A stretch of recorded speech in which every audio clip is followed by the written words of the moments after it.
San Diego Comic Con Málaga, la primera vez que se celebra en Europa, y eligió Andalucía para esta primera edición. Vale, pues se ha hablado mucho, pero muchísimo del evento, y la verdad es que me ha faltado una visión completa, ¿no? Realmente algo que te ayude a tener un criterio de qué ha supuesto esta primera edición.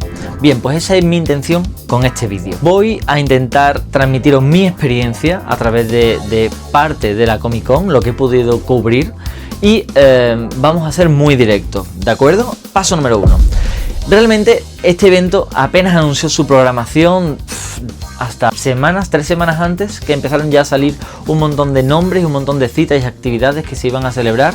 Claro, esto ha frustrado un poco a los potenciales asistentes, pero también os digo, cuando comenzaron a decir las personalidades que iban a venir dentro de la programación, la verdad es que la emoción subió muchísimo. O sea, estamos hablando de gente como Arnold Schwarzenegger, como Jim Lee, como Norman Reedus, como por ejemplo también Melissa McBride, como numerosos cineastas, ilustradores, actores, actrices. La verdad es que había un buen puñado de personalidades que todo el mundo querría ver. Paso número 2. En su día yo no pude hacerme con entradas. La verdad es que las entradas, que por cierto rondaban esta primera edición unos 50 euros, creo que han dicho de que para el año que viene ya quieren normalizar los 80 euros. Hay cosas que corregir para eso, pero bueno. La verdad es que yo no me pude hacer con ellas y por otra parte he tenido la suerte de que finalmente conseguí acreditación de prensa para cubrir el evento. Para que lo tengáis aquí en mapa desbloqueado. Esto, puntualizo desde ya, no me ha quitado vista ni empatía.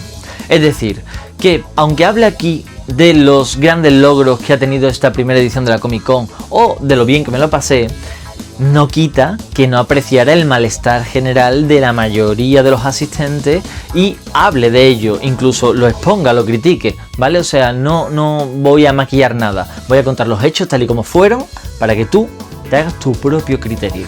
Paso número 3. Solo podía cubrir la tarde-noche del viernes y el sábado y el domingo completo. ¿Qué pasa? Porque eran 5 días, ¿no? Yo hablé con la organización y les dije, oye, yo es que llego a Málaga a las 7:30 el viernes, me puedo pasar a recoger la acreditación, y me dijeron que era solo hasta las 6. Que ya mejor el sábado por la mañana me pasaba y veía el evento. Y yo, bueno, perdía cierta oportunidad, pero había que adaptarse. Entonces mi experiencia aquí es a través un poco de la mitad, ¿no?, de la Comic Con. Sábado 27 y domingo 28. 4. Traigo contenido exclusivo para ti, para que disfrutes la Comic Con. Si no has podido asistir, imágenes que te van a hacer sentirte dentro, ¿vale? Y que solo, bueno, pues vieron los miles de asistentes que fueron a la Comic Con. Pero también tengo otro contenido exclusivo que apenas apreciaron un puñado de personas. Vamos a ponerle unos 50, 60, ¿vale? Quédate para descubrirlo. Dicho todo esto, os dije que me acompañaríais a la Comic Con de Málaga, así que vamos a comenzar el viaje.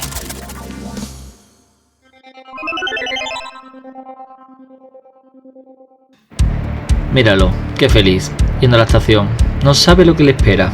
Estos supongo que son como los audiocomentarios del director tras la paliza que suponía desplazarme para allá con ese maletón enorme y con la vana esperanza de que no iba a poder entrar el viernes. Se venía muchísimo, y aquí la profecía.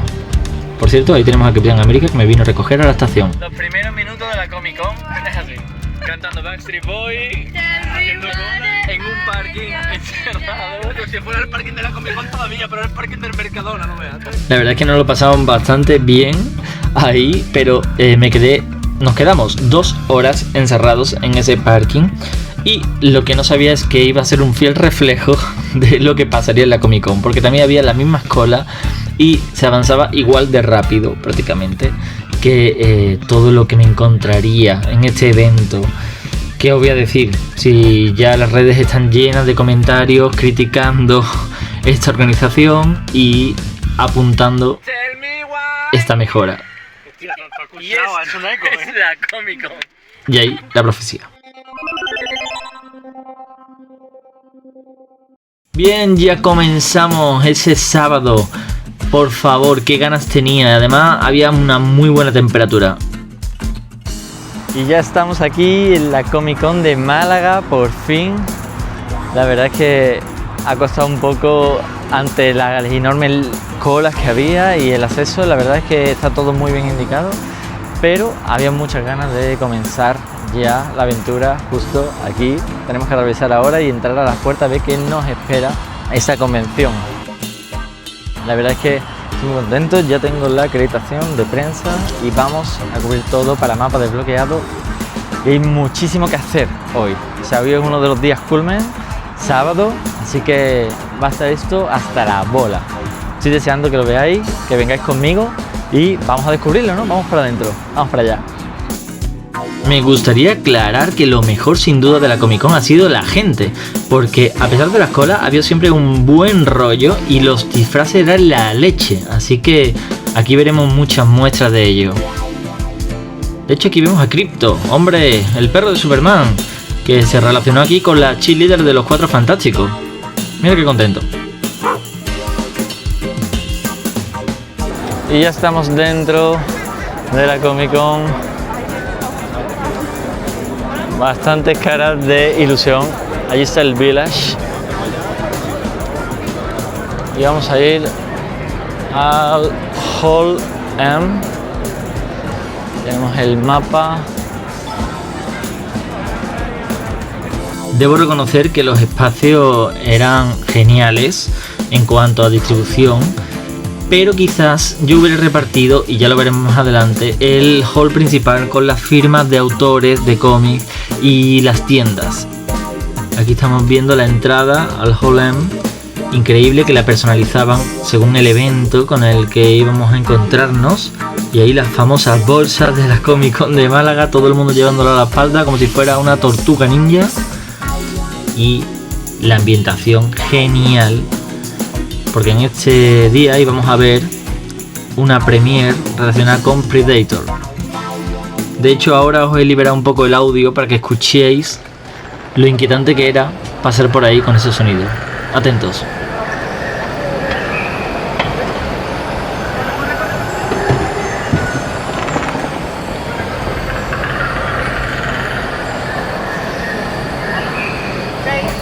Nos pusieron la proyección de Killer of Killers, que está ahora en Disney Plus, y luego veríamos como un adelanto de la siguiente película de Predator. La verdad es que está muy bien, que era Predator Badlands. Estaba ambientada en una especie de territorio hostil donde Predator es prácticamente el animal más débil. Y había parte del elenco que había venido a promocionarlo, por supuesto. Y como vemos nos encontramos con la actriz Elle Fanning y también estaba el director Dan Trachtenberg. La verdad es que es el director que ha hecho las últimas películas de Predator y tiene ya el tono muy cogido. ¿Alguien habla Yorkshire here? ¿Alguno de vosotros habla Yorkshire? ¿Quiere decir algo? ¿No? Pues era una buena oportunidad, La presentación fue increíble y esos 20 minutos de exclusividad de esta nueva película, que incluso no era la versión definitiva, había partes que tenían que insertar y se veía como los esquemas para añadir luego las imágenes pasadas por efectos especiales. Fueron increíbles. Ahora que salimos, quiero aclarar que si veis que algunos eventos os lo explico, pero no pongo extractos, es que estaba prácticamente terminalmente prohibido una vez que se iniciaba las proyecciones o las conferencias. A veces te lo anunciaban, estaba prohibido todo tipo de grabación o fotografía, ¿vale? Algo de vez en cuando se podía escapar, pero éramos 3.000 personas, sobre todo en el Hall M, pero no era posible.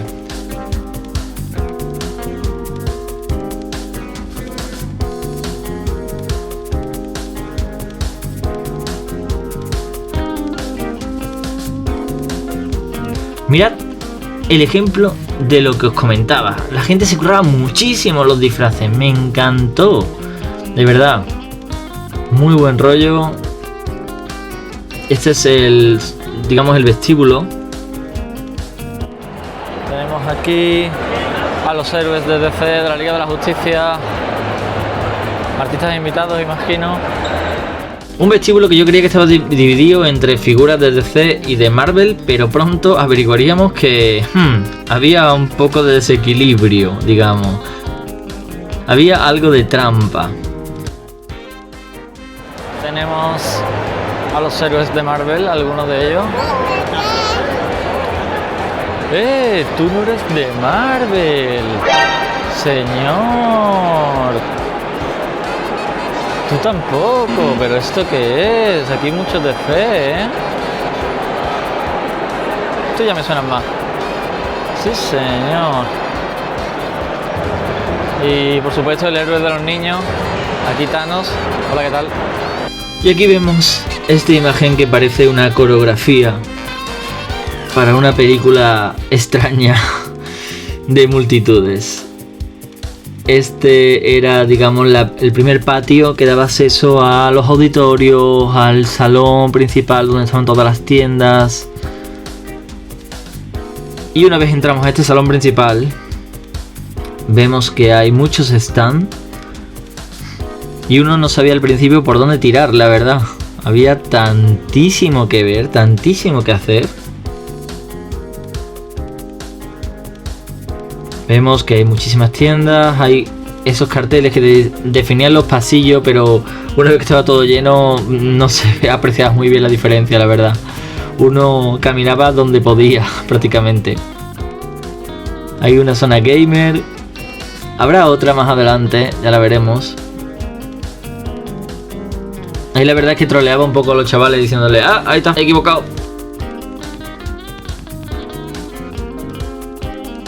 Cuidado que te disparan.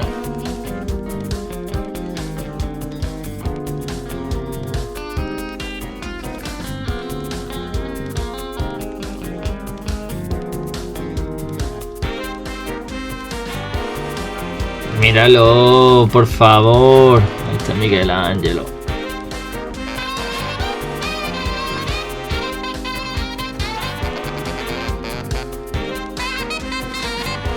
Y aquí se patrocinaba el Museo del Videojuego de Madrid, pero me consta que hay otro en Málaga y que os recomiendo que visitéis. Por supuesto, aquí también veríamos varios stands de editoriales, este en concreto es la de Norma, con obras sobre Dalí, Lorca. Me encantó ese detalle. La verdad es que había muchas editoriales allí y, por supuesto, muchos stands de autores que te dedicaban tus cómics o láminas.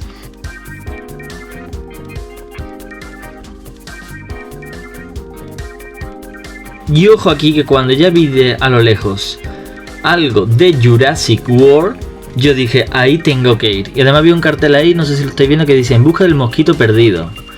Y dije, ¿qué es eso? Yo la verdad es que tengo que ir, así que tarde o temprano volvería. Spoiler, nos volveríamos a encontrar. Este era prácticamente mi plan del sábado. Decir, quiero explorar todo lo que pueda. Quiero saber cuáles son los stands, qué es lo que exponen, dónde son las firmas de autores, cuáles son las tiendas que tenemos, cuál es la zona gamer y otros talleres que habían por allí. De hecho, mira, ahí había un stand enorme promocionando de nuevo Predator Badlands y ahí, como el que no quiere la cosa, pues acabé yo también posando con una de las máscaras de Predator, por supuesto siendo el tonto. Mirad el esqueleto de dinosaurio que tenemos detrás, ¿eh? Wow, ahí estaba la gente feliz haciéndose fotos. Claro que sí. Y ahí vemos una de las zonas de talleres. Realmente, ahí veo: bienvenidos a artistas. Y de hecho mucho artisteo había por esos pasillos. Sí señor, la verdad es que era bastante divertido. Y había también otros stands que daban información sobre academia, formación.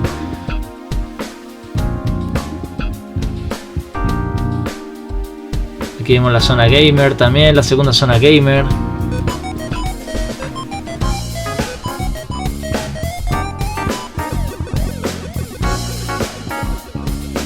Y aquí tenemos de nuevo a Crypto, asustando a la gente, por supuesto, con sus superpoderes. Míralo, míralo. ¡Ay, perrete! Regañándole. por supuesto. Me flipaba ver algunos stand tipos así, de stickers simplemente. ¡Wow! Increíble. Y otros autores que estaban dando sus firmas y su tiempo, sus fotos, para promocionar su trabajo. Que había algunas láminas que eran impresionantes. Todas merecían ser enmarcadas, la verdad. Luego también había muchas camisetas personalizadas. Mira, Spider, se ha graduado.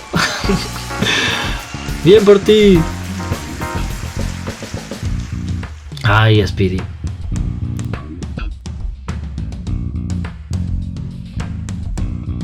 Aquí tenemos el equipo de Quidditch de Gryffindor, que por supuesto no pudo evitar pasarse. Esta gente evitaron cola, vinieron volando y...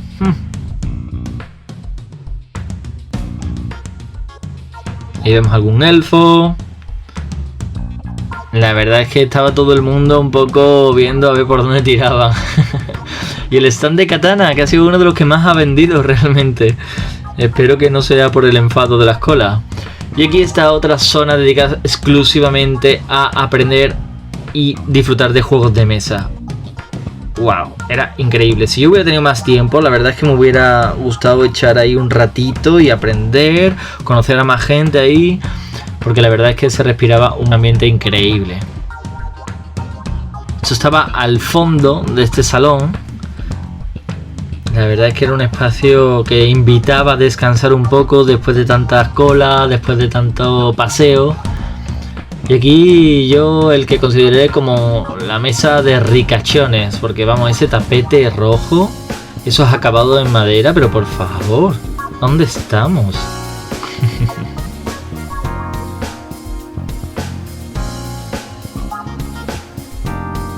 Mira, eso fue un momentazo, viendo a Doctor Strange jugando, aprendiendo a jugar. La verdad es que tiene cara de que va perdiendo. El Doctor Strange de otro multiverso. Y también encontrábamos a gente descansando ahí al fondo. ¿Y por qué? Porque al detrás del salón A salía todo el aire acondicionado. Se estaba bastante fresquito. Mira, otro Doctor Strange. Se estaba bastante fresquito. Por cierto, podemos jugar a cuántos Spider-Man vemos, ¿vale? Spider-Man. Ahí tenemos algunos con boina, por supuesto. No sé de qué iban. ¡Mira, otro Spider-Man! Yo ya lo iba señalando.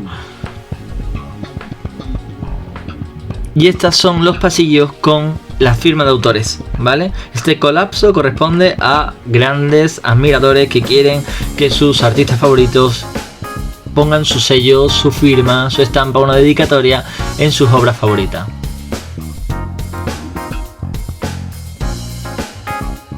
Y esta era la parte final del pasillo de firma, el callejón de artistas. Y aquí también estaba otro stand de Nintendo, otra zona gamer. Y al fondo ya estamos viendo lo de las camisetas personalizadas. Había gente que realmente, como estamos viendo ahora, venían, vamos, vestido tal cual sus personajes. Me parecía un gesto de marketing increíble, la verdad. Además todos eran muy simpáticos. Creo que pusieron muchísimo de su parte para un poco compensar la paciencia que había tenido la gente haciendo cola para acercarse a ellos. La verdad es que se quedaron más tiempo de la cuenta. Siempre tenían un ratito para charlar y para hacerse alguna foto. Y aquí una muestra de lo que decía. Había algunas láminas que merecían estar en un museo, la verdad. Y aquí encontramos a Salva Spin, que mucha gente igual lo conoce porque ilustra especialmente a Deadpool, pero tiene mucho humor gráfico relacionado con Deadpool y la huerta de Murcia. O sea que realmente era muy querido, se notaba, había mucha gente haciendo cola por ver la obra de Salva Spin y que se la dedicara. Ahí lo tenemos dándolo todo y ahí se ven algunas de las láminas, ¿no? que se vendía. De hecho había, como también se hizo muy popular a raíz de la resistencia y la revuelta, pues por supuesto allí también vendían los cómics que sacó en colaboración con la revuelta o de Sargento Resines. Y aquí vemos algunas muestras de espectáculos de gamer.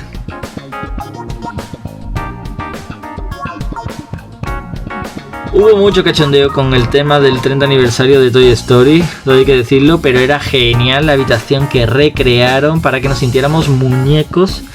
Ya lo estáis viendo, la gente se recreaba ahí para fotos. Era increíble, ¿eh? Estar en el cuarto de Andy. A mí por lo menos me hizo mucha ilusión.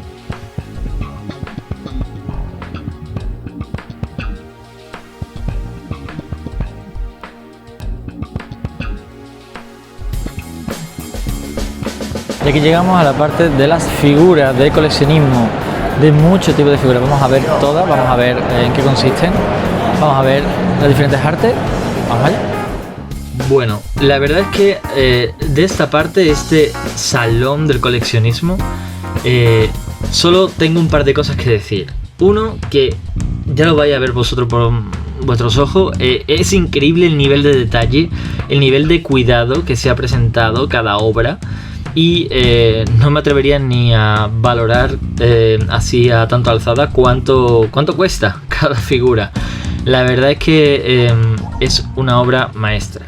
Por cierto, de estos Supermanes hay uno que, si bien recuerdo, enfoqué un rato porque me llamó mucho la atención. Un segundito. Este Superman a mí me recuerda mucho a Doctor Strange, especialmente por esa capa. Entonces fue como para mí una mezcla entre Doctor Strange y Superman, ahí Marvel y DC. No sé, ¿qué opináis? Pero bueno, volviendo al tema, esa figura que tanto esmero y tanto cuidado tienen, lo bueno que tenía también es que, no sé si veis que tienen como QRs, ¿verdad? Ahí bajo la figura. Bien, pues tú podías con el móvil escanearlo y te llevaba a una audioguía que no solo te hablaba de la figura, sino también de los personajes, del mundo editorial que hay detrás o cinematográfico, y te explicaba el autor o autora que era responsable de esa figura y cuánto había trabajado en ella y el nivel de detalles que debías atender si querías como una experiencia más completa. Así que me parece impresionante y me parece enriquecedor que no solamente disfrutes visualmente, estéticamente, sino que también puedas aprender a raíz de esa experiencia. Debo aclarar también que respecto a otras salas, esta es una de las más fresquitas. Es un detalle muy de experiencia. Pero para que lo sepáis, la próxima vez si volvéis a la Comic Con, porque las otras es verdad que por la aglomeración de gente, imagino que sería por eso había gente sentada en el suelo al fondo, la temperatura subía muchísimo y hacía calor, prácticamente calor. Pero en esta, no sé si por el cuidado de la figura, porque había un poco de menos gente o porque el sistema funcionaba mejor, la verdad es que sí estaba súper a gusto. O sea que era un lugar perfecto para hacer una pausa, un descanso entre colas y encuentros y paseos, y simplemente disfrutar de lo que estamos viendo, ¿vale? De este nivel de detalle. O sea, me parece una buena opción. Quizás yo hubiera sumado que en esta sala hubiera asientos. Ya no te digo sofalitos, que eso sería demasiado pedir, pero sí asientos para tú poder relajarte después de estar un rato viendo esto y dando vueltas por ahí y decir, bueno, voy a estar aquí tranquilo, fresco, repongo fuerzas y luego vuelvo adelante. Porque es verdad que durante toda la Comic Con hay muy pocos espacios con asientos que estuvieran a la sombra y frescos, porque claro, fuera en los jardines de este centro, de esta feria de congreso, realmente sí que había esas carpas que hemos visto y veremos de nuevo y que tenían muchísimos asientos, pero estaban más destinados a comer o a estar ahí charlando, ¿no? Pero no estaban tan destinados al descanso fresco, por así decirlo, teniendo en cuenta que en septiembre aquí en Málaga hace también muchísima calor, estamos en Andalucía, o sea, todavía es verano, prácticamente hasta, no sé, mediados de noviembre hace muchísima calor, así que hay que tener esas cosas en cuenta para el futuro. Y este es uno de los espacios especiales, Infinity Saga, una especie de homenaje a esta saga, esta etapa de Marvel que está cerrándose ya, y ahí veremos ahora un crossover que nadie imagina. Estas figuras entiendo yo que eran las más protegidas por algún motivo, o sea, quizás la más cuidada, la más exclusiva o la más irrepetible.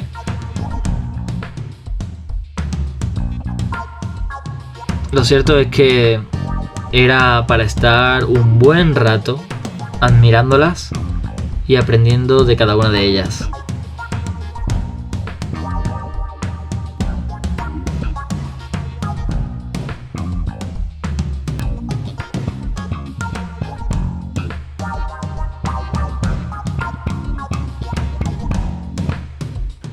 Luego encontramos The Wall of Fear, el muro del miedo, que era como una especie de homenaje. Ahí habla del fantasma de la ópera, pero era homenaje a películas y momentos de terror o de susto, de impacto, y podías ponerte los cascos y disfrutarlo. La verdad es que no había mucha gente en ninguno de los días, no sé, aprovechando eso lo suficiente. Y aquí vemos el crossover mágico. No solamente encontramos a gente de Star Wars saliendo de la Infinity Saga, tenemos a Tony Stark, Capitán América, Spider-Man, pero ahí tenemos a Indiana Jones y Mary Poppins. O sea, aquí lo iba a decir, y saliendo por la puerta, la niña de Monstruos S.A. Vamos, el nivel era altísimo, ¿eh? Los gestos y todo. Con esto del multiverso. Y una de las cosas exclusivas que traigo para Mapa Desbloqueado son extractos de los principales encuentros en los que estuve, para que tú también puedas escuchar aquellas intervenciones. Espero que la disfrutes.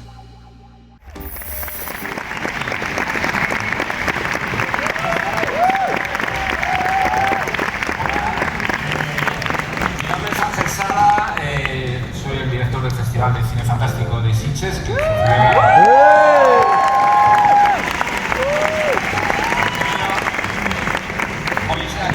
Muy contento de estar en este Comic Con Málaga, de estar en Málaga, de estar con todos vosotros y para presentar un panel, un diálogo en los que podréis participar. También, sobre todo, una generación o generaciones que han escrito y han rodado y han hablado en clave de imágenes de maravilla del cine fantástico aquí en España y del cine de terror y de ciencia ficción, incluso de superhéroes. Vamos a recibir a los protagonistas de esta sesión, que son todos ellos autores, directores y directoras de una estupenda trayectoria y muy diferente. Es decir, vamos a ir llamándolos, simplemente hay una pequeña presentación para hablarnos de cada uno de ellos. Jaume Palagordeau, director de Los Sin Nombre, Rec, Mientras Dormía.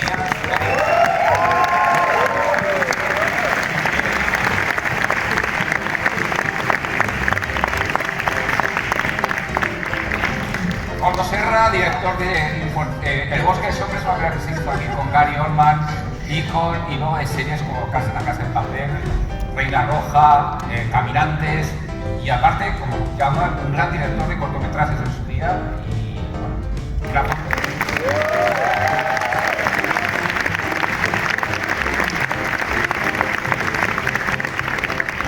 Vamos a pasar a hacer más actual, más joven y sobre todo a alguien que ha impulsado algo muy importante, que es la participación de la mujer en el cine fantástico, algo que nos hace más falta aún en este país, y alguien que lo ha hecho con mucha valentía. Carlota Pereda, directora de Cerdita.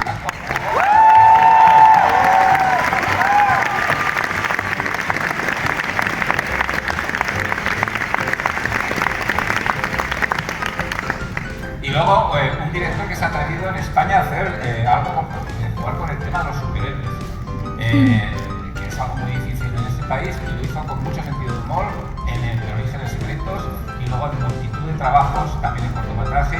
David Galán Galito, adelante.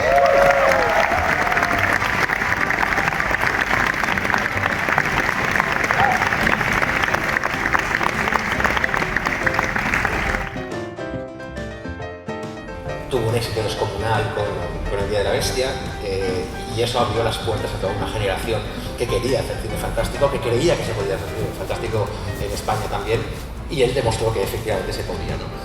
Y entonces empezó a haber una generación. Yo recuerdo que cuando yo empecé empezaron muchos otros, y el cine fantástico español volvió a ponerse de moda. Yo no sé ahora mismo si está o no está de moda, vosotros me lo diréis, pero sí es verdad que cuando viajas, y eso es algo que yo he constatado muchas veces, cuando viajas fuera, cuando te vas a Estados Unidos o te vas a cualquier sitio y de repente ven que eres director de cine y eres español, siempre te comentan esto: ostras, el cine español, fantástico, el cine de terror español, es increíble, es uno de los mejores del mundo, estamos fascinados con el cine de terror español. Cosa que nosotros desde aquí no somos conscientes, pero cuando vas fuera, esa es la idea que se transmite, ¿no? Quizá, pero yo me sumo a Jaume. Para mí, el momento yo creo que más importante en mi vida, bueno, más importante, cuando probé selectividad, no. Fue cuando vi Acción Mutante en el cine. Yo cuando vi Acción Mutante en el cine, soy de Bilbao, y vi que esto lo había hecho un tipo de Bilbao, que había naves espaciales, había tiroteos, había garrulos en medio del desierto, y era gente que volaba en platillos. Fue como la vez que me creí que podíamos hacer esto en este país. O sea, es cierto que hay una tradición de cine de los 70 de fantaterror que es bestial y que es reconocido a nivel mundial, esto es así. O sea, Chicho, bueno, es que podemos hablar de muchísimos directores, pero fue como el pistoletazo a creernos que podíamos hacer las cosas. Y luego yo era muy fan de Paco Plaza, de Jaume y toda esta gente también que tenían unos cortos que eran increíbles y que había un circuito como muy pequeño, y yo creo que esto nos dio como alas a todos a creernos que se podía hacer. Y obviamente festivales como Sitges o la Semana de Terror de Donosti, que es como la gran apuesta, y luego te das cuenta que vas al Fantastic Fest a Austin y te encuentras con 5 o 6 españoles que presentan película, con lo cual algo estaremos haciendo bien. Y sí, luego me he dedicado a hacer series, y los mejores años de mi vida, como os decía, se los he dado a Juan Gómez Jurado. No tanta que hace cine de género, cine fantástico, ¿no? Creo que pasa una cosa que, por ejemplo, yo me acuerdo que yo también empecé a hacer cine porque, bueno, no empecé a hacer cine, pero vi que el cine que quería hacer era el cine que se podía hacer gracias a Desde la Iglesia, también gracias a REC, ¿no? Y también supe también que se podía llegar a hacer cine sin tener ningún tipo de contactos gracias a los cortos, ¿no? Haciendo el tren de la bruja. Y dices, el cine que me interesa a mí se puede hacer, pero es verdad que yo me encontré luego que sí, pero una mujer, ¿por qué quieres contar estas cosas? ¿No? De repente era como que no, que eso no, que era más fácil a lo mejor levantar una película si quería dirigir. Yo venía de la televisión y como que me ofrecían la oportunidad de dirigir, pero los proyectos que yo quería no se levantaban, pero se decían, no, pero hacemos esta comedia de las mujeres que no sé qué, no sé cuánto. Entonces sí creo que pasa una cosa con el cine de género en España, que a lo mejor vosotros me diréis si lo veis así o no, que es que va como por temporadas. De repente se apuesta mucho por él, luego no se apuesta nada, luego se apuesta otra vez, y ahora estamos en un momento que es muy difícil levantar un proyecto de género en este país. Y creo que eso sucede también a la contra para las mujeres que quieren arrancar o que están intentando arrancar con los proyectos, ¿no? que les resulta yo he leído muchísimos, porque cada vez que una mujer en este país quiere entrar en un laboratorio de cine, suelo ser su tutora, ¿no? Porque dicen, a ver, ¿qué puedo hacer? O no sé qué. Y veo muchos proyectos muy buenos y de momento ninguno se puede levantar.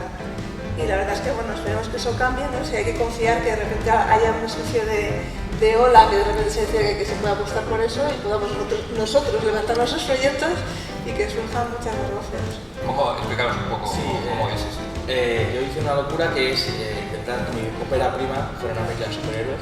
O sea, intentar hacer una película de superhéroes, así ya de base, es una locura en España, pero que fuera tu ópera prima, en plan de soy este señor que viene de la calle, vamos a hacer esto, aún más. Y de hecho, parte del origen secreto de Orígenes Secretos es eso.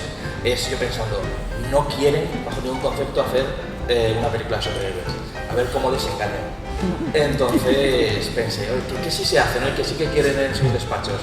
Y querían thrillers. Digo, vale, voy a hacer un thriller de un asesino en serie que asesina basándose en cómics de superhéroes y al final hay un tío con una capa y es un superhéroe, ¿no?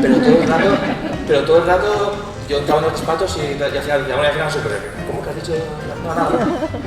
Porque ellos no querían eso bajo ningún concepto. Y en cuanto oían hablar de un superhéroe, rápidamente iban a que era una comedia. Yo recuerdo siempre la revista Fotogramas, cuando empezamos a rodar, pasaron una nota de prensa y tal, y pusieron que estaba rodando una disparatada comedia. Yo dije, ¿qué les habéis pasado? Me pasaron lo que habían pasado.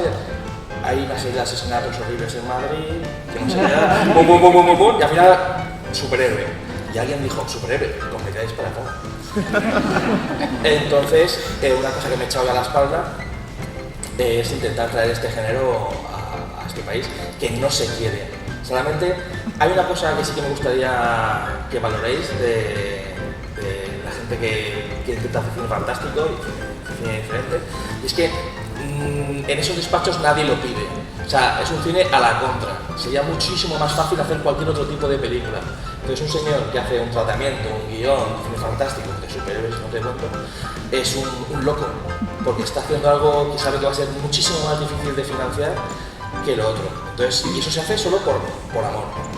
Por amor al género y a esta historia.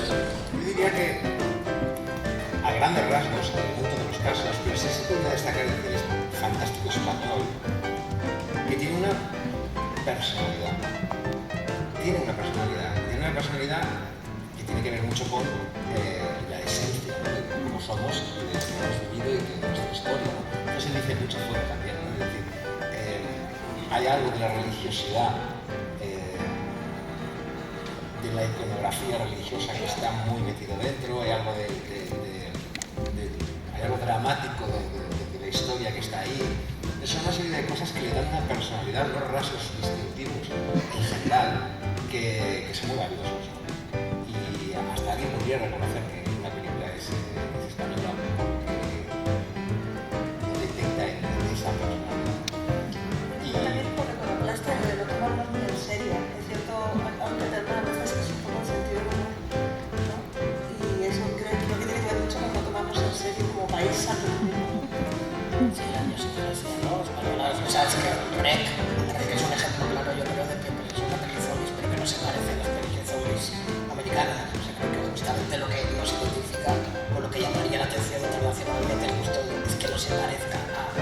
Yo creo que eso es importante y además sí que creo que hay una buena generación y que creo que hay mucha gente haciendo cortos de terror muy buenos. Creo que eso, hay mucho amante del género y yo sí que creo que hay esperanza. Sí, muy positivo, ¿verdad? En general, Y justo después de este gran encuentro sobre cine fantástico, tendremos un encuentro para hablar de Marvel vs DC. Es decir, grandes fans y comunicadores de YouTube que se dedican a las novedades del mundo de Marvel y de DC, pues aquí compartiendo un rato como está Tony Stark y el Capitán América compartiendo palomitas. Claro que sí. Me encanta el detalle del escudo usado para que no se caiga ni una palomita al suelo.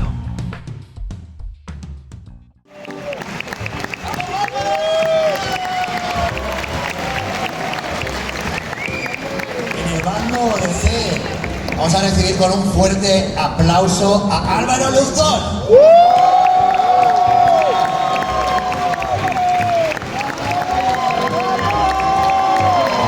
También en el bando DC, el gran Javier Olivares de la Botella, dando un aplauso por favor.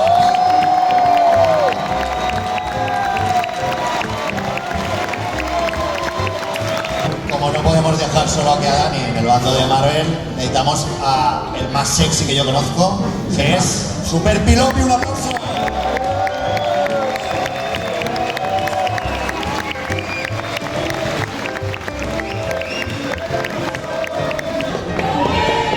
Croquetas.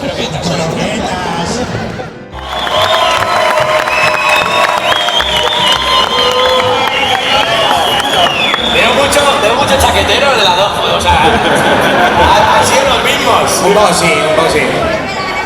Bueno, hay que empezar diciendo eso, que todos somos iguales, ¿no? Joder, o sea, al final... No, a mí me flipa DC. Estoy a tope.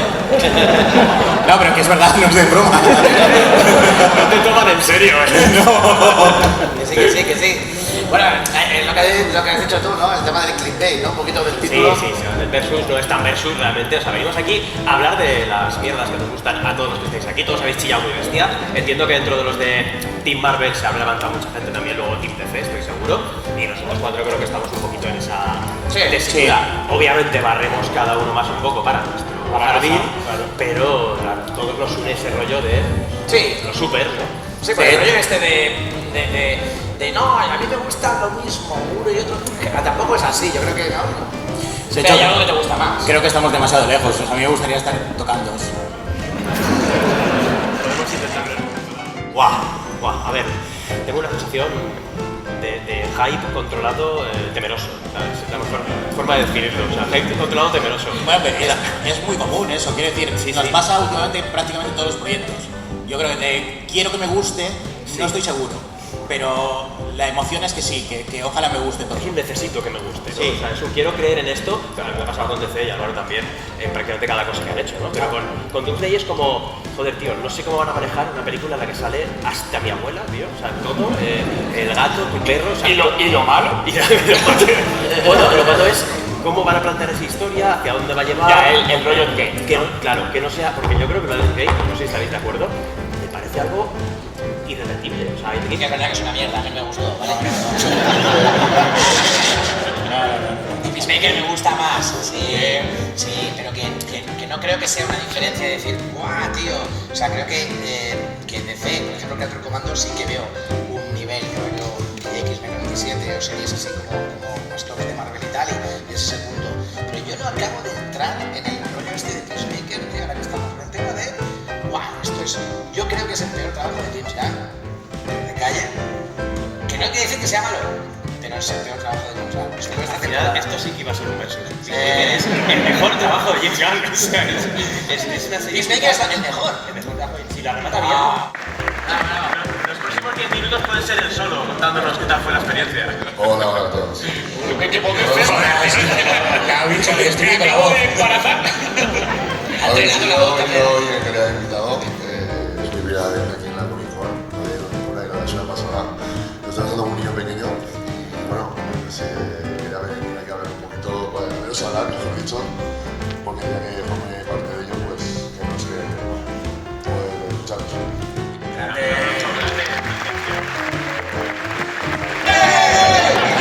A ver, que la gente chille por el bando Marvel.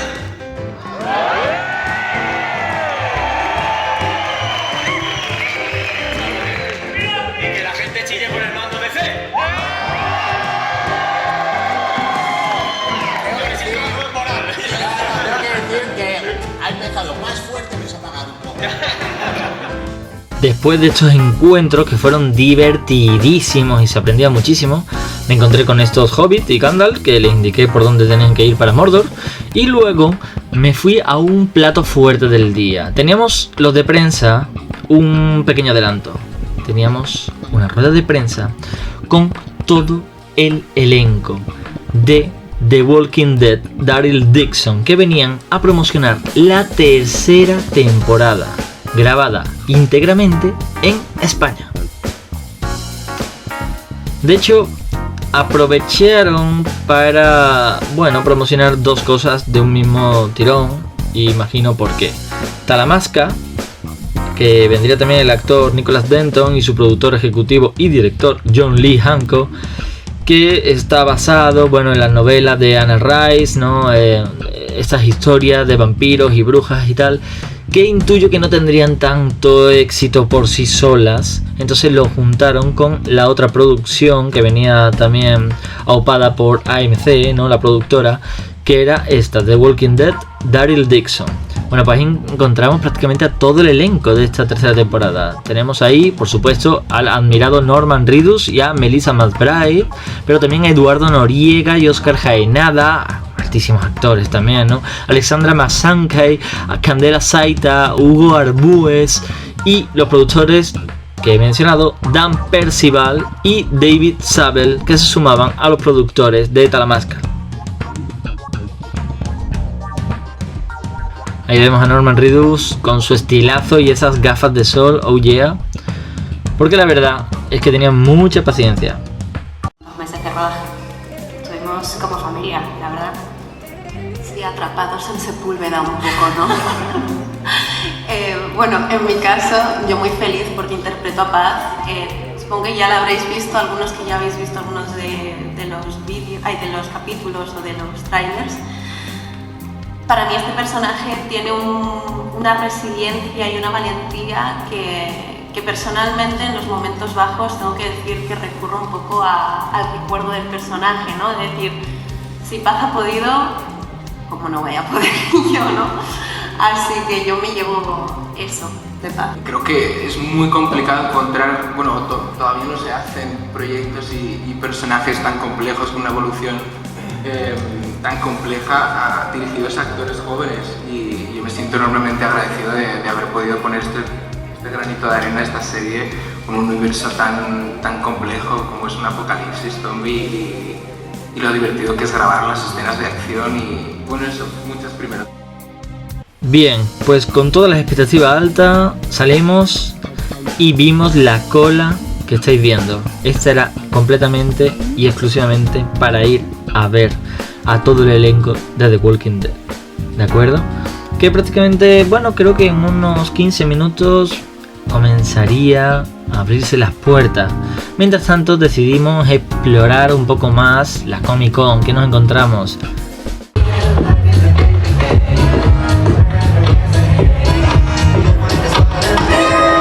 Marty McFly.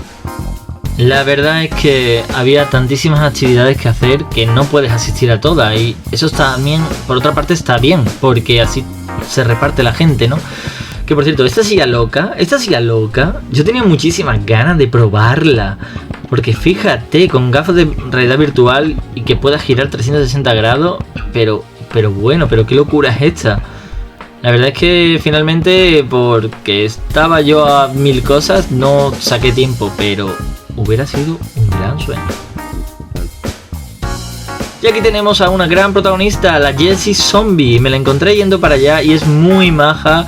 Se curró muchísimo el look y de hecho me dijo que estaba reventada y que allí en la cola tenía a Buddy y me saludó a la distancia. Y Buddy era también un Buddy Zombie, por supuesto, y era genial. Allá que vamos, todo ambientado para ver esta novedad frente al aforo de 3000 personas. Vamos a ver la presentación de The Walking Dead, Daryl Dixon, que por cierto ya aprovecharon para confirmar que habrá una nueva temporada, en este caso la cuarta, que también transcurrirá en España. La verdad que este espacio, a pesar de que era enorme, el sonido y la imagen era increíble, estaba muy cuidada. Hacía una buenísima temperatura, la verdad que era un alivio frente al exterior, también muy fresquito. Y la verdad es que habían separado algunos espacios para prensa,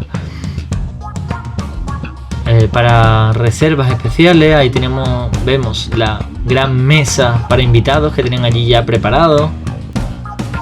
La verdad es que me gustó muchísimo ver cómo se llenó, la respuesta del público y todo siempre con un comportamiento excelente, la verdad, que sumaba, que hacía que todo el mundo vibrase de la emoción, siempre también muy respetuoso y no hubo ningún conflicto mayor, digamos.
Yeah, he wants to leave. He's trying to steal everything from them and get as far away as possible and try to get back home. And this one right here kind of gets wrapped up in a bunch of stuff. But yeah, it's every place that we shoot, the history of that area is involved in the storyline. We shot, like you said, in Belchite, the history there is part of the storyline. But this new spot that we're in has, they have some very mysterious ways that they do things, and it's kind of extortion, it's kind of, it's a bad system, and we get wrapped up in that system. Lo cierto y verdad es que todos los actores y actrices que estuvieron allí promocionando la serie se comportaron de una manera muy cariñosa, muy amigable, cercana, con mucho sentido del humor. No obstante, se les notaban a veces un poco que estaban sobrecogidos. Yo creo que no tiene que ser fácil hablar de forma concisa y directa frente a unas 3.000 personas, que es las que estaban allí, más todos los trabajadores, seguramente mucho más. Pero la verdad es que se desenvolvieron bastante bien y se ganaron al público de una forma muy rápida y muy sencilla.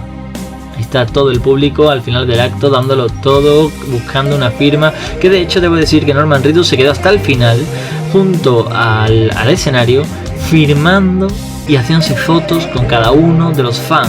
Ahí lo estamos viendo al fondo. Y este fue el cierre de este primer día que yo experimenté en la Comic Con, este sábado. Un día fuerte, un día lleno de gente, lleno de actividades y emociones. Y ya estaba deseando saber qué me aguardaría para el día del cierre.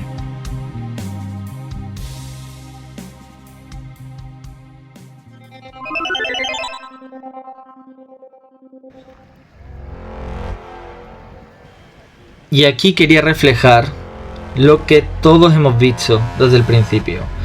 Esta es la gran cola que había prácticamente a las 8:30 de la mañana desde el otro extremo del auditorio, y voy a recorrer todo porque venía aquí el amigo Arnold Schwarzenegger para abrir esta jornada mítica, ¿vale?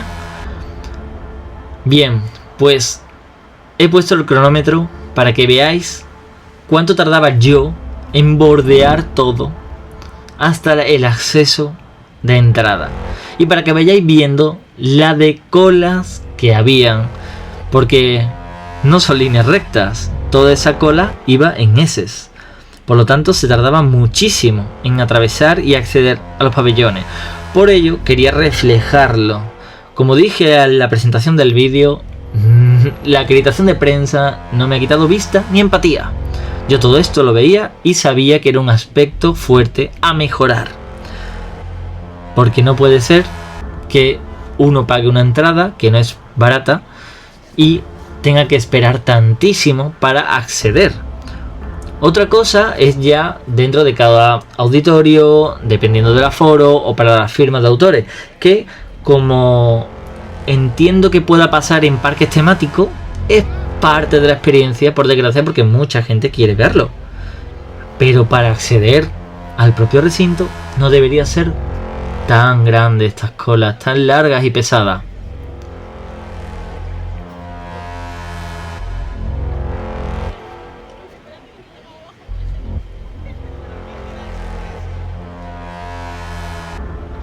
No obstante, eso también nos da la oportunidad de ver realmente el civismo y el buen rollo que tenía la gente. Por otra parte, entiendo que más allá de la frustración, lo que la gente ha querido que prime, y eso es un mérito suyo, es el buen rollo y la actitud positiva de decir: quiero entrar, quiero ver esto, quiero conocer a tal persona, o quiero simplemente explorar. La verdad, o sea, yo lo aplaudo desde aquí, porque sé que ha sido duro, sé que ahora por la mañana se llevaba mejor que luego ya cuando nos íbamos acercando al mediodía, porque la calor que ha hecho también esos días era impresionante. Y sé que, vuelvo a decir, esto es un aspecto que van a tener que mejorar muchísimo la organización de la Comic Con Málaga. O sea, realmente no entiendo cómo habiendo tantas entradas había tanta aglomeración. No sé si el problema estaba en el filtrar la gente, que se tardaba mucho, en revisar el tema de seguridad o qué. Pero estoy seguro que para las próximas ediciones esto será mucho mejor.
Y finalmente llegamos al momento tan ansiado.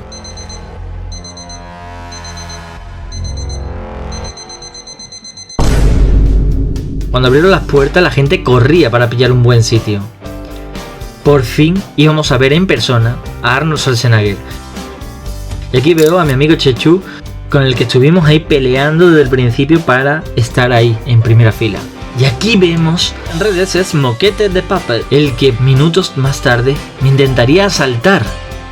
¿Ya estás grabando? Estoy grabando. Vale, sé que has venido a ver a Schwarzenegger, que a mí me gusta porque tiene muchas tetas, pero lo importante soy yo. Desde luego. Welcome Héroe. ¿Quién es Héroe? Yo. Oh yeah. Schwarzenegger, pues bueno, un niño ambulante. Ahora ya está, dame el móvil. Encantado, encantado. No, la mano no, el móvil. Aquí admiración absoluta por el trabajo hecho por Alex de la Iglesia, que ha traído a muchísima gente importante. Y entre ellos ahí vemos a Antonio Banderas, que llegó simplemente, aparte para hacer el gato con botas, para presentar a esa persona que todos deseamos ver en persona, a esa leyenda. Estamos hablando de Arnold Schwarzenegger. Pero antes llamaron a una vecina de mi butaca que iba íntegramente disfrazada y muy bien de Conan. Realmente yo creo que para ella estar allí entre Alex de la Iglesia y Antonio Banderas y ante 3.000 personas fue épico. Y llegó el momento. Llegó Arnold Schwarzenegger.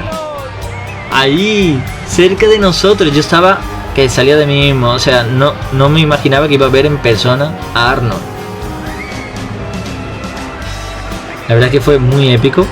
Más allá de la edad que tenga, sigue imponiendo. O sea, te pone una mano encima y te hunde, te planta en la tierra.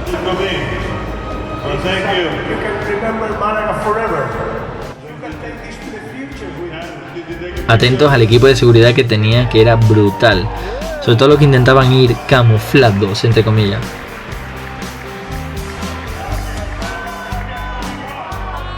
All yours.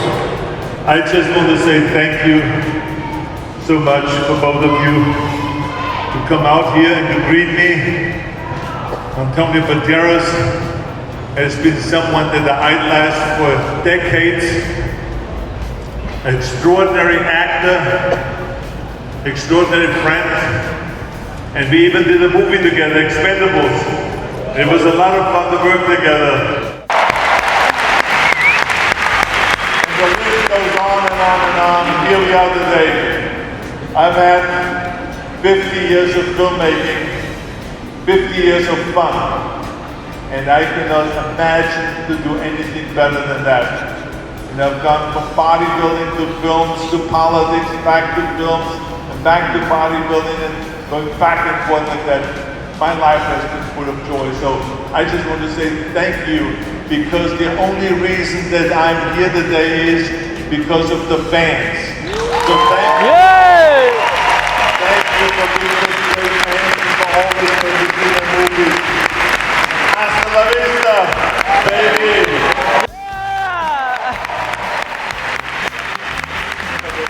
supuesto esto lo voy a poner en todos los currículum que me haga a partir de ahora.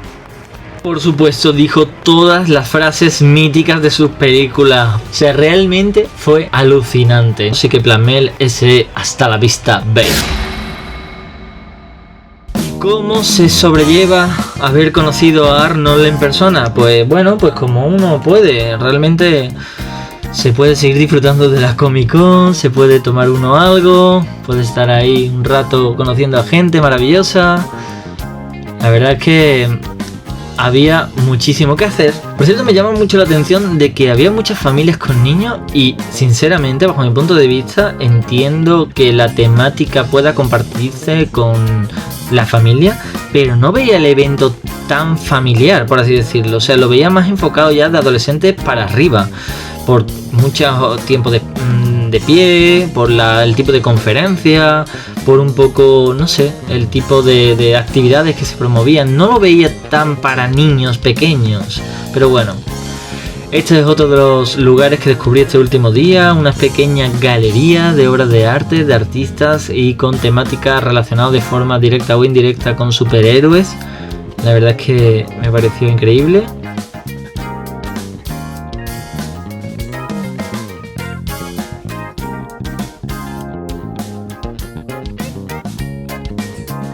Pobre Godzilla. En ese patio de cola interminable le hace falta ponerle un toldo. La verdad, organización, os lo dejo en la idea para la siguiente edición. Un toldo sería muy bueno porque hacía muchísima calor. Pero mirad qué pedazo de disfraces, por favor, son increíbles. Se ve que el domingo había mucho más fan de Star Wars.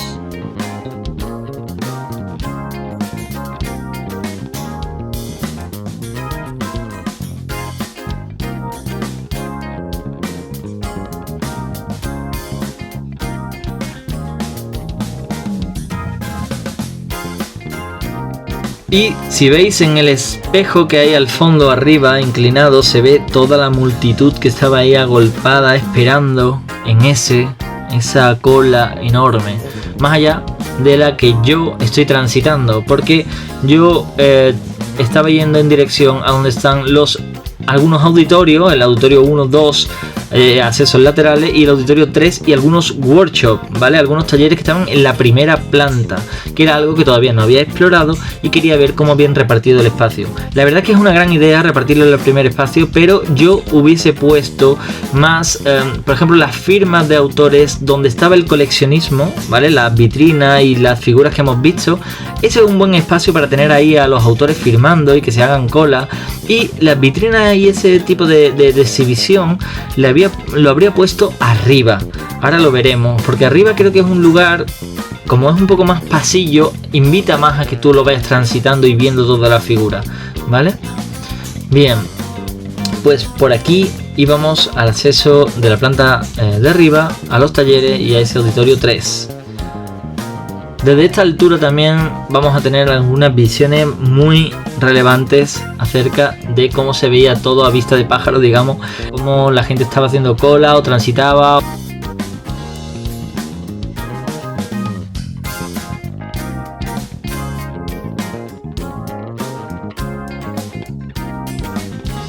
¿Veis?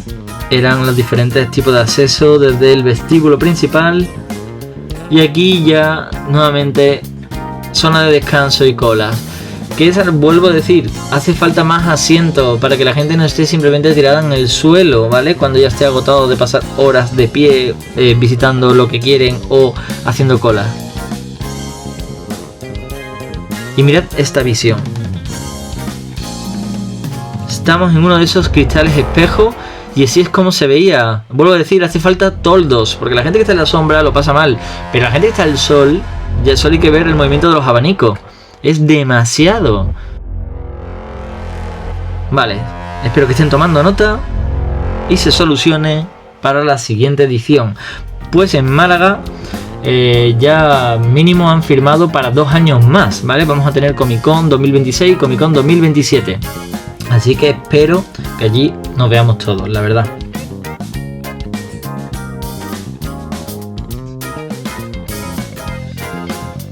Y esta era otra de las salas que había en esa primera planta, también dedicada a los juegos de mesa. La verdad que era más recóndita de encontrar, pero como veis ya estaba llena. Prácticamente estaba ahí una mesa para mí si hubiera querido ponerme a jugar. Pero había mucho que hacer. Y por aquí nos dieron paso a la zona de los talleres. La verdad que esta zona podría estar un poco más decorada, la verdad.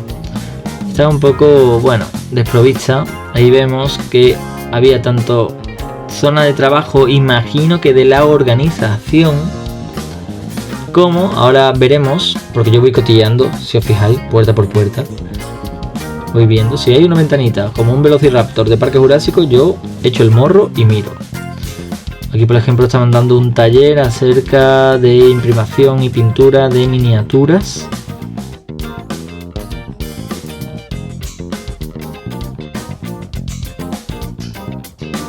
Que por cierto ya os aviso a dónde voy, que es algo que me hacía mucha ilusión. Era prácticamente, bueno, es como cerrar un círculo, un ciclo desde niño. Iba a ver a la hija de Francisco Ibáñez, el creador de sagas tan míticas como Mortadelo y Filemón, Tres Horrores del Percebe, El Botón de Sacarino, Pepe Gotera y Otilio. O sea, básicamente mi infancia. Con todo lo que he leído de él, pues prácticamente el humor se me configuró así. Y aquí la veíamos, ahí estaba la ponencia, ya estaba a la mitad, pero bueno, me eché la gafa de sol y entré.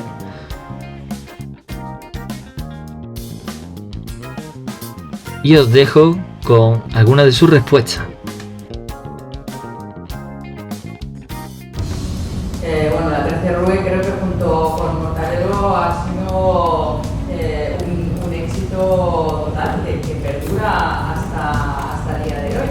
Fue algo que fue en los años 60 y que tuvo un final muy pronto. Aún así ha pasado muchísimo tiempo y todavía lo tenemos aquí. Sin duda en aquel momento le debió dar un trabajo increíble, crear un lugar en cada piso, en la alcantarilla, en el ascensor, en las segundas y terceras cosillas que tenemos que ir mirando todos, pero en toda una escalera.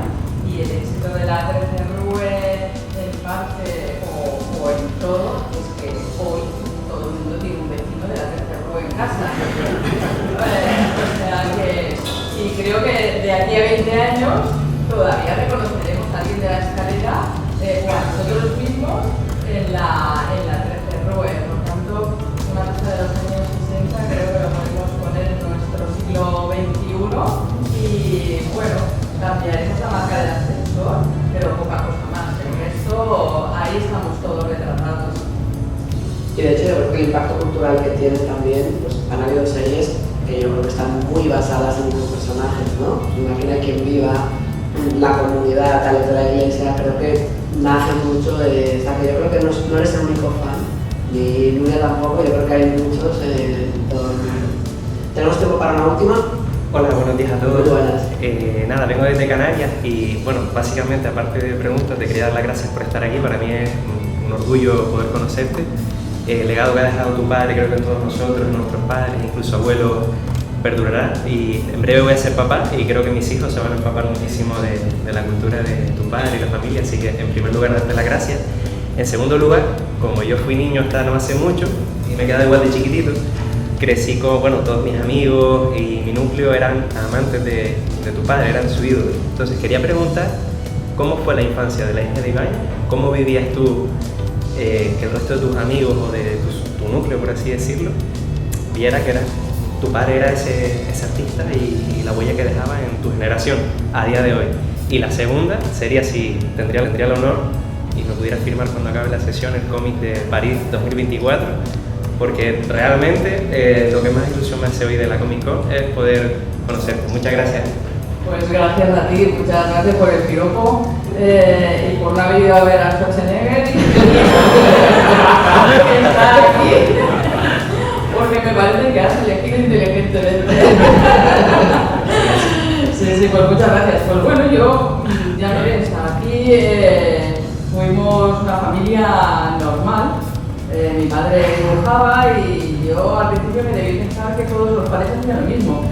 Y que estaban en casa y que vivían enganchados a un tablero y se levantaban para comer y cenar cuando una madre gritaba y a comer y ya está. Te haces mayor y entonces ya empiezas a ver que no, que somos diferentes, que lo paran por la calle, que como tú se le acerca a personas a dar las gracias por todo lo que había contribuido a su vida y dices, ostras, pues un padre un poco diferente y un poco famoso. Pero aparte de eso, él era una persona absolutamente campechana y hizo una vida normalísima. Si hubiera nacido en Estados Unidos, pues habría venido aquí como el Schwarzenegger y llenado, no sé, auditorios de 3.000, 4.000, 5.000, no sé, 10.000 personas. Pero también, ¿no? Era una persona muy sencilla y de un trato muy cercano. Y fue toda su vida así, y así lo vivimos. No fue nada extraordinario de estrella ni nada parecido. O sea que fue fiel siempre a su estilo, humilde y dedicado a dibujar, que fue su hobby, y su trabajo coincidió y por eso nos regaló toda su vida el cómic hasta París 2024. O sea que gracias por tus piropos. Muchas gracias. Y tras aprovechar una vez más todo este tipo de talleres, me metí de lleno al salón principal de la Comic Con para ver qué encontraba. Y también hay cierto placer en pasear por allí y simplemente ver a la gente cómo va disfrazada. Realmente es como encontrarte en un multiverso extraño todo a la vez. Vemos a gente de Star Wars con tortugas ninja.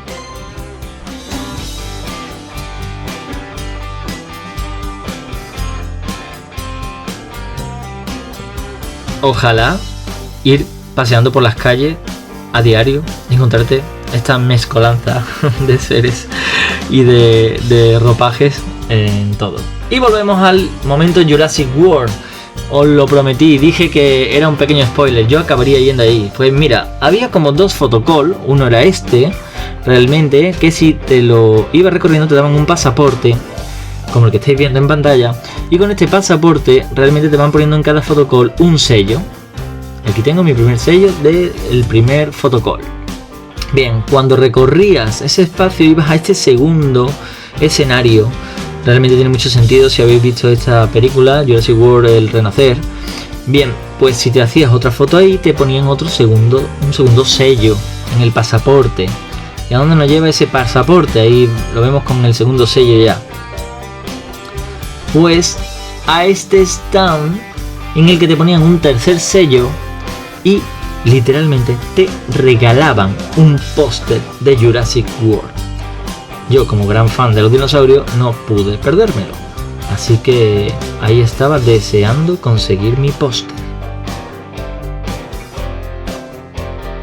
¡Y lo conseguí! Por supuesto, qué alegría más grande. O sea, pasaporte completo como edición coleccionista y póster. ¿Qué más puedo pedir? Míralo, qué feliz está el chaval. Bueno, y aquí está el pasaporte de Jurassic World. No sé si enfocará bien la cámara. Y el póster. Vamos a verlo. El pasaporte a mí me pareció una maravilla, me pareció muy gracioso. Y como una pieza más de coleccionismo, un poco, para tenerlo ahí. Y el póster, vamos a abrirlo para que lo veáis bien. Porque a mí cuando yo lo vi, dije, esto va a acabar enmarcado en algún momento. Vamos allá. Tun, tun.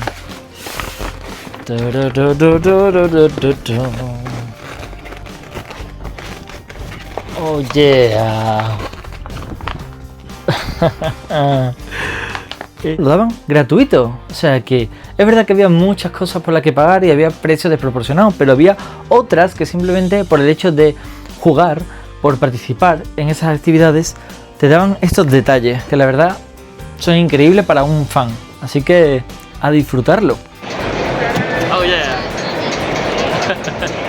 Más allá de eso, como vemos, también había un stand dedicado a el Día de la Bestia y, bueno, un poco a la obra de Alex de la Iglesia. La verdad es que Alex de la Iglesia ha estado como presentador de los principales encuentros que se ha hecho en el salón, el más grande, el mayor, y pues qué mínimo que tuviera aquí un pequeño rincón acerca de el aniversario número 30 ya del Día de la Bestia, ¿no? Ahí vemos pues parte del guión original, imágenes que se habían creado para focalizar la película y bueno, y un poco de todo, como esta máquina de videojuego que está ahí perfectamente decorada con escenas clásicas ya del Día de la Bestia. Peliculón, ¿eh? Si no lo habéis visto tenéis que verla. Y esta es la parte que más terror me dio, la verdad. ¿Qué son estos seres tan azucarados que llegaban y te abrazaban? ¡Ay, qué miedo! Pero para quitarnos el mal sabor de boca, aquí tenemos el DeLorean de Regreso al Futuro. Mira qué pedazo de matrícula fuera del tiempo.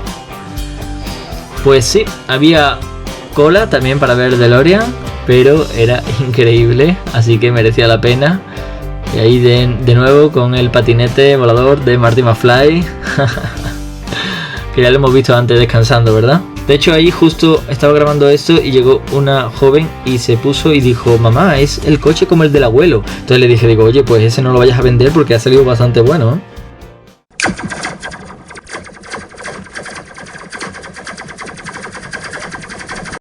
Y como estáis viendo, no podía faltar un stand propio de Star Wars. Aquí vemos casi todos sus androides. Y hombre, por supuesto, me he tenido que hacer una foto con mi querido R2D2. Por favor, Arturito. Y luego me metí a una conferencia que la verdad, para mí, fue decepcionante. La daban creadores del Ranchito y aunque la idea era interesante, hablar sobre efectos especiales y cómo trabajan en películas de animación, creo que los ponentes no eran muy buenos transmitiendo esa pasión. Así que tuve que buscarme distracciones como este Spider-Man, por supuesto, algunos personajes también de Star Wars que estaban ahí por la labor, o Deadpool, que con el que me hice una foto para cerrar este magnífico día. Por favor, dime que nos salimos bien. Y luego también estuve en la firma de autores, ahí con una gran amiga, Esther, que fue un gran encuentro. Tras incursionarme por puestos sobre libros, sobre literatura, pues por supuesto acabé en una conferencia sobre guión y literatura por Rodrigo Cortés y Fernando Navarro.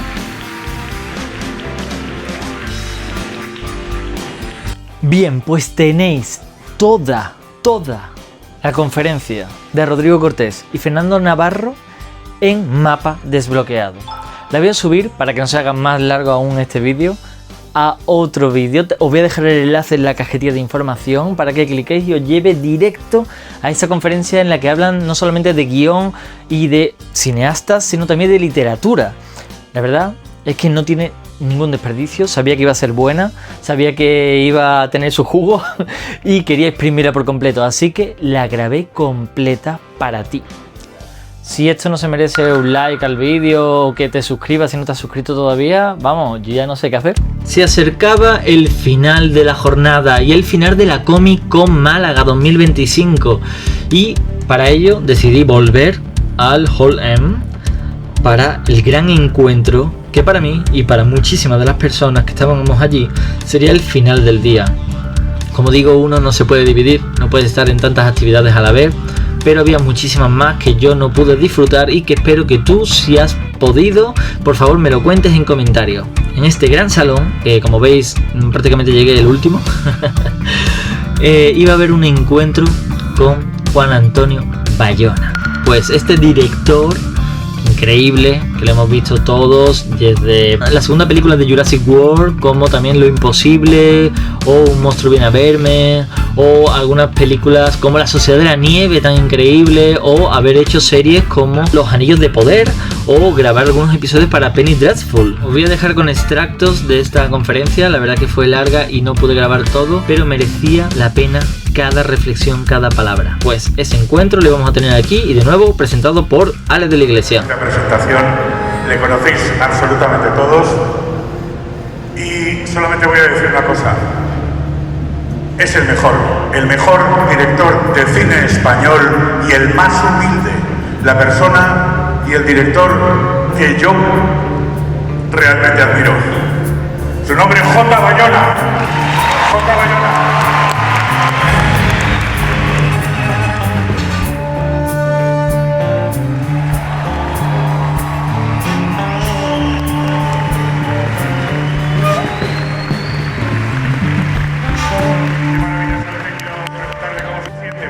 San Sebastián y ahora de pronto llega a la Comic Con donde realmente a la gente le gusta el cine.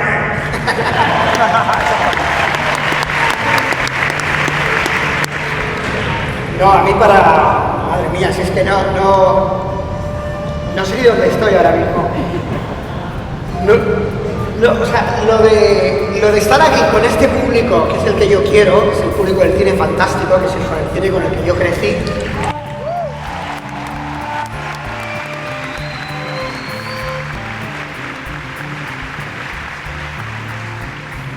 Con el que yo entiendo el mundo y que me lo entrega además Alex de la Iglesia. Es un tipo que lo recuerdo como uno de los que abrió camino cuando no existía el cine fantástico prácticamente en España. Estaba reducido a un cine de muy bajo presupuesto y muy marginal, y ahí llegó Alex y empezó a abrir camino. Después hemos seguido detrás. Y ahora fijaos lo que significa el cine fantástico en este país. Recorrido ejemplar y desde lo que es la creación a través del cortometraje, también he salido también de una escuela de cine hasta llegar, como han dicho ahora, a las grandes producciones de Hollywood como Jurassic World o películas españolas de mucho nivel y mucho, digamos, alcance desde el presupuesto hasta luego el éxito que han tenido en taquilla. Vamos un poco al pasado y volamos, aunque es algo que se habla mucho y que lo repetimos mucho, la importancia de ese aprendizaje en la práctica del cortometraje. Yo te conocí gracias a los cortometrajes y fue un viaje muy bonito desde mis vacaciones, aquel estupendo, hasta el Hombre Esponja, que era también algo que fue muy importante para nosotros, para el Festival de Sitges. Cuenta un poco ese aprendizaje en la práctica. Bueno, realmente me he quedado un poquito en shock al salir, porque la vista es impresionante desde aquí. Y es impresionante cuando uno lo pone en el contexto al que se refiere Ángel. Cuando yo voy la primera vez al Festival de Cine de Sitges, yo tendría 14, 15 años, descubrí un mundo alucinante donde un montón de freaks como todos nosotros aquí nos reuníamos año tras año a descubrir películas que aún estaban por estrenar, películas de otras cinematografías. Nos encontramos con todo ese talento, pero era algo más o menos marginal, ¿no? Cuando yo hacía referencia a Alex de la Iglesia, cuando él estrena Merindas Asesinas, que es un cortometraje que empieza a llamar la atención, y finalmente llega un tipo como Almodóvar que produce su primera película, y los que estábamos en ese momento aún ni siquiera habíamos empezado a estudiar cine, veíamos aquello y veíamos como que había una posibilidad de poder hacer el tipo de cine que a nosotros nos gustaba.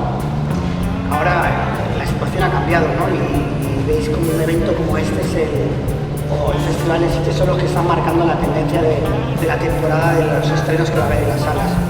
Y eso ha sido un poquito el camino desde aquel principio, los primeros cortometrajes que yo los hice en la escuela de cine. Los dos eran de corte fantástico, los dos fueron a Sitges y fueron los que me permitieron empezar a tantear la posibilidad de hacer una película. Y fue en el propio Festival de Cine de Sitges donde conocí a Guillermo del Toro y donde Guillermo del Toro se ofreció a producir El Orfanato. Y el gran salto era ver que uno de nosotros pasaba a estar en el escenario habiendo rodado una película. Y de ahí surgen los nombres de Nacho Cerdá, Coldo Serra, Paco Plaza, Quique Maillo, muchos de los cuales, o casi todos, han inaugurado el Festival de Sitges también. La posibilidad del orfanato surgió gracias a la amistad con Guillermo del Toro. Yo había hecho esos dos cortometrajes que eran de corte fantástico, pero no eran terror. Y recuerdo una noche, recuerdo haber viajado a Los Ángeles y escribirle un mensajito a mail a Guillermo, decirle, oye, estoy en Los Ángeles, y él me dijo, pinche Bayona, estoy en Madrid, me voy a rodar una película en España, que era el Espinazo del Diablo. Después surgió la posibilidad de como él estaba en Madrid, de cenar un día juntos, eso ya fue años después, él estaba preparando El Laberinto del Fauno. Y cenamos un día Guillermo del Toro, Santiago Segura y yo estuve allí callado, porque es alucinante verles hablar, son dos tipos increíbles cuando se pueden hablar de cine. Y al final me preguntó Guillermo, ¿tú qué vas a hacer? Y dije, una película de terror. Y a él le extrañó mucho por los cortos que había hecho. Y sin embargo, a ciegas él dijo, quiero formar parte de esa película. Y la película se hizo el año siguiente del Laberinto del Fauno, que abrió Sitges, y después abrimos Sitges nosotros con El Orfanato. Y la película realmente fue un éxito que no nos esperábamos, no ya ni solo en España, sino en todo el mundo. Lo de la madurez yo creo que hay que agradecérselo también al guionista Sergio Sánchez, que también luego inauguraría, creo que inauguró Sitges también con Marron o estuvo en el festival, ¿no? Y yo creo que ahí había escrito Sergio un guión muy sólido, que había tardado muchos años en poder entrar en producción, porque había una película que se había hecho a la vez, que era Los Otros. Después había mucha gente ahí que tenía reparo, ahora estoy confundiendo Marron con El Orfanato. Pero bueno, ahí fíjate, yo creo, la primera vez que entrevisté a Guillermo del Toro en el Festival de Sitges, que yo me hacía pasar por periodista, él me dijo que los festivales de cines y eventos como estos son muy importantes para la continuidad del género. Y ves que hay como una cadena, ¿no? Cómo está Alex de la Iglesia, y de Alex de la Iglesia pasas a Jaume Balaguer, Paco Plaza, Quique Maillo, Sergio Sánchez, y todos hemos ido pasando desde el patio de butacas a presentar nuestras películas en el festival, y son películas muchas veces que han crecido dentro del festival. Dos cosas fundamentales. La primera imagen que tengo yo, que recuerdo de haber visto en el cine, es ver a Superman volar. Y hay esa sensación del asombro, que creo que es inseparable de todas las películas que he hecho. Como que buscas esa impresión, ¿no?, tan primigenia que tuve del cine, ¿no? Cuando ves a un personaje volar y asocias esa sensación a lo que es la idea misma del cine. Y después es algo que también empecé a trabajar más y articularlo mejor a partir de Un monstruo viene a verme, y es como la fantasía es una herramienta para tener una imagen más verdadera de la realidad, ¿no? A mí la realidad no me interesa, pero la realidad contada a través de la fantasía sí que me interesa mucho, para poder procesarla, para poder entenderla. Eso es de lo que digo Un monstruo viene a verme, de un niño que necesita que aparezca un monstruo para que le haga entender sus sentimientos y le ayude a articular aquello que no puede decir, ¿no? Que no se atreve a pronunciar en voz alta. Es la imagen perfecta de, para mí, lo que significa el fantástico. El fantástico realmente es la manera más verdadera de exponer una historia en la pantalla. También es la más complicada. Y eso lo puedes ver cuando directores que no hacen fantástico intentan hacer fantástico y fracasan. Porque realmente el fantástico te expone a usar las herramientas de lo que es el cine y a mostrar el dominio que tienes sobre ellas. A veces es más fácil mostrarse, puedes de alguna forma salir más airoso si te dedicas a hacer una puesta de escena más realista, más aséptica, pero el momento que entras en el fantástico, ahí empiezas a utilizar todos los recursos del cine y tienes que demostrar que los dominas para poder llegar a un buen resultado. La isla desaparecía y a partir de ahí la historia se trasladaba a tierra firme. Entonces me parecía que era una buena forma de hacer borrón y cuenta nueva, ¿no? Vamos a acabar ya con las islas, que hay muchas. Con la idea de volver otra vez al parque, a la isla.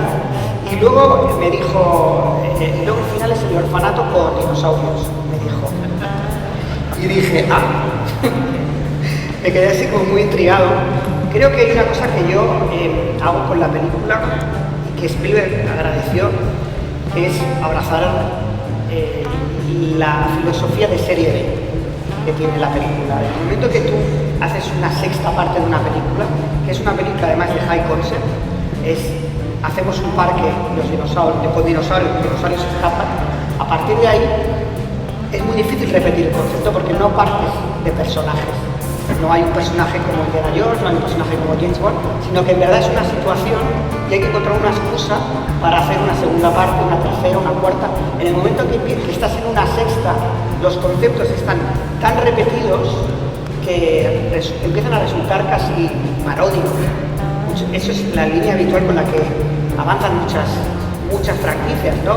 Superman acaba haciendo Superman 3, es una comedia directamente. Superman 4 también. Superman 4 es voluntariamente, pero Superman 3 directamente es una comedia. Pero hay muchas franquicias, el propio James Bond es una franquicia que cuando entra Roger Moore se vuelve casi una parodia de las películas de James Bond. Entonces me pareció que una manera inteligente el abrazar el espíritu de serie B, con todo el amor a las películas de serie B que tenemos. Nosotros hablamos de la serie B como si fueran películas menores, pero grandes obras maestras de la historia del cine son películas de serie B. Así que abrazamos los conceptos del Mad Scientist, del cuento de hadas, la idea de que todo es el final. Yo creo que es la parte con más alma de la película. Recuerdo grabando la banda sonora con Michael Giacchino en los estudios de Abbey Road en London, que tocó una especie como de suite que hizo con un coro de 100 personas. Yo pensé que estaba tocando la música para Drácula. Y el estudio no había oído nada de la música. El estudio lo que quería era escuchar mucho el tema de John Williams, ¿no? Es lo que siempre les encanta, ¿no? Pero Michael hizo una música muy oscura y yo me giré a él y le dije, esto se parece a la música de Drácula. Y estaba un poco asustado cuando le decía eso. Y Michael me dijo, abraza eso porque es la película que has hecho y es lo que la hace especial. Y es verdad que ahora cuando miro la película, he hecho la vista atrás, estoy contento de haber hecho la película de casi más rara de la historia, pero sí creo que es una película que tiene corazón, sobre todo en esa parte final.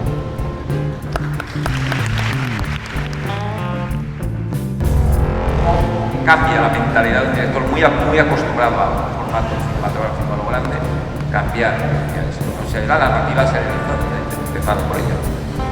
Yo siempre he pensado en la carrera, no tanto en las películas solamente, sino en la carrera, en cómo ir avanzando en esa carrera. Me llegaron, incluso antes de hacer El Orfanato, a través de Guillermo, ya me ofrecieron hacer alguna película en Hollywood. Me parecía que era una forma extraña de empezar la carrera, porque para empezar cuando uno piensa en un proyecto, la libertad creativa es muy importante. Yo pensé que viniendo de Europa sin haber hecho una película en Europa, entrar en Hollywood hubiera sido un pasaporte a una experiencia terrible. Así que siempre rechacé mucho los proyectos que venían de Hollywood. Después del Orfanato pues me ofrecieron todo tipo de remakes, de secuelas. Claro, me acuerdo que mi agente en Estados Unidos tenía un agente que me había conseguido Guillermo del Toro y no daba crédito.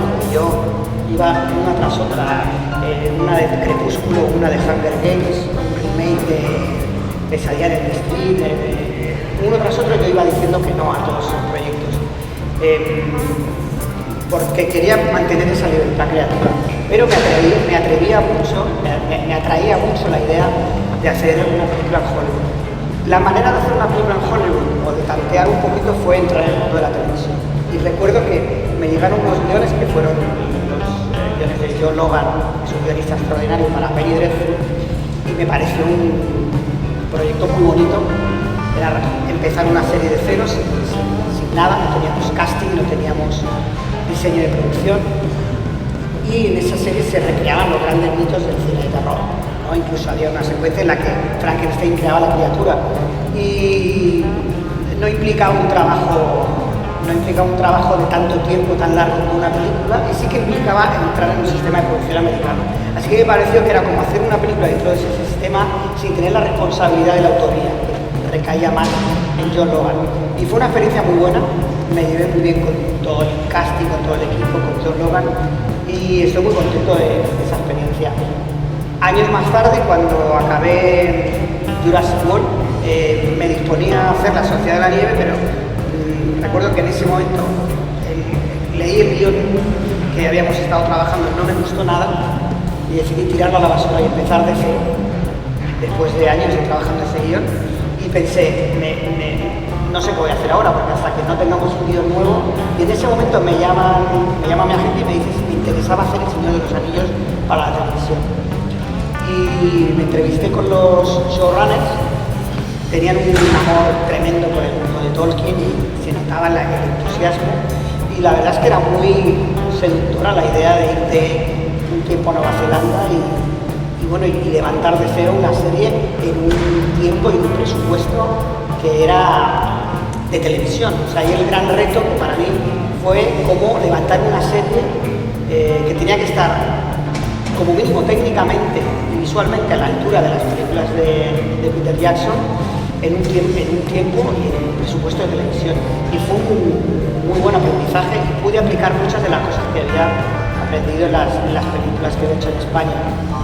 Y como el padre de Indiana Jones que estamos viendo en imagen, o como este pequeño Marty McFly que está pidiendo un Uber prácticamente, nos despedimos de la San Diego Comic Con Málaga 2025.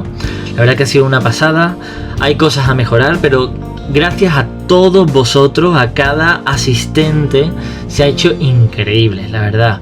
Porque ya te vuelvo a decir, el buen rollo que se ha respirado allí dentro, eso es oro. Así que esperemos que la próxima edición sea incluso mejor y la podamos disfrutar todos juntos y de una forma mucho más relajada y mucho más rápida para acceder, y que todos encontremos nuestros momentos más frikis y nuestros momentos más pasionales para poder compartirlo con quien queramos, desconocidos, amigos. Esta es la magia de los encuentros de este tipo. Muchísimas gracias por ver este vídeo de Mapa Desbloqueado y espero que hayáis sentido que me habéis acompañado a través de la Comic Con. Nos vemos en el siguiente punto del mapa.